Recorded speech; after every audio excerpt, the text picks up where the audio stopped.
Toffoli está a ponto de ser sacrificado. Mas e o Alexandre de Moraes? E o Lula? Como é que isso vai impactar nas eleições desse ano? Bom, pega a pipoca, segue o Rony que eu vou te contar alguns detalhes aqui. Bom, eu estive hoje prestando meu depoimento na Polícia Federal da denúncia que eu fiz, que foi o que deu impulsionamento para essa investigação toda continuar. Agora tá tudo lá com a Polícia Federal, só que o processo ainda tá no Supremo na mão do Toffoli. Mas eu acho, tenho uma ligeira impressão que depois de ontem não vai ficar mais na mão do Toffoli não. Eu adiantei para vocês, ainda no início do ano o sistema tá contra a parede. Pelo visto tá sobrando para esse cara aqui, porque o detalhe é que a Polícia Federal não pediu simplesmente o afastamento do Toffoli no caso. Ele mandou direto pro Fachin porque o Toffoli passa a ser réu investigado no caso, então ele não pode atuar no caso. E como supostas vítimas também não poderiam atuar em caso do Supremo Tribunal Federal, né? Mas antes era só os bolsonaristas que reclamavam. Agora é o Brasil inteiro, inclusive a Globo. O detalhe é o seguinte, com essas denúncias, com tudo isso rolando e com o sistema contra a parede, se preocupando mais em se defender, quem que eles vão descartar, quem que eles vão salvar e como vão criar uma narrativa para fazer isso, exatamente eles estão com menos tempo para pensar em atrapalhar eleições do que pensavam em 2022. Que esse cara aqui, ele tá pensando em eleições, ele tá com alguns problemas. O filho citado no escândalo do INSS e agora, para variar, ele já foi avisado até mesmo pelo TSE, olha que engraçado,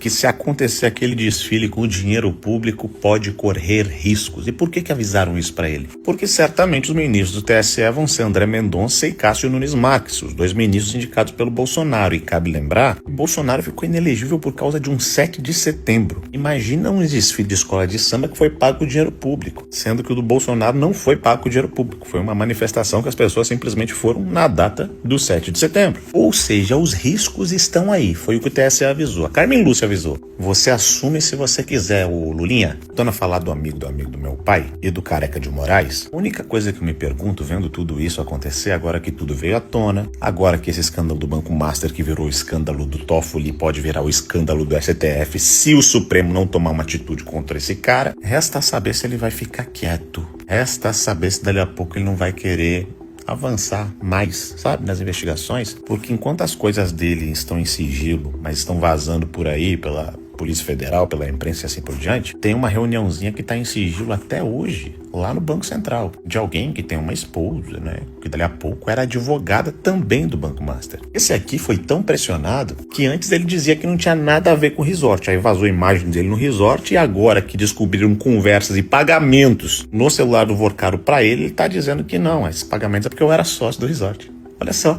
Conforme pressiona, as coisas vão aparecendo. E o Supremo querendo pagar de bom moço para não respingar em todo mundo, não vai ter outra saída a não ser dar uma punição. Lulinha ameaçado, desgastado, rejeição cada vez maior e sem o aparato do STF, que como ele mesmo sempre disse, eu só consigo governar esse país porque eu tenho STF. Bom, pelo jeito agora o STF está ocupado. Eu não duvido, e já falei isso em outros momentos e continuo a repetir, que para ele a queda do Toffoli significa mais uma vaga no Supremo Tribunal Federal. Ele já indicou Bessias para a vaga do Barroso. Dali a pouco ele, derrubando o Toffoli e ajudando com isso, ele consegue indicar o Pacheco. Mas eu volto a perguntar, será que o Toffoli vai aceitar isso numa boa?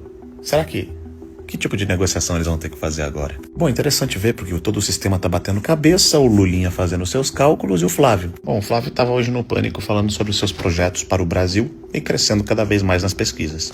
Acho que esse ano não vai ser tão fácil como foi em 2022. Parece que todo mundo que botou Bolsonaro na cadeia tá podre. Parece que tá todo mundo com esqueminha. Que loucura, né? Quem diria que prenderam um cara por um suposto golpe de Estado porque não conseguiram encontrar corrupção para botar ele na cadeia? Agora tá todo mundo caindo. Simplesmente porque ainda tem gente honesta lutando por esse país. Bom, eu sou o Rony Gabriel, flavionista, pré-candidato a deputado federal pelo estado do Rio Grande do Sul. E se você gosta dos meus vídeos, me segue que eu tô querendo bater 2 milhões logo logo. Falta só um pouquinho. Tamo junto.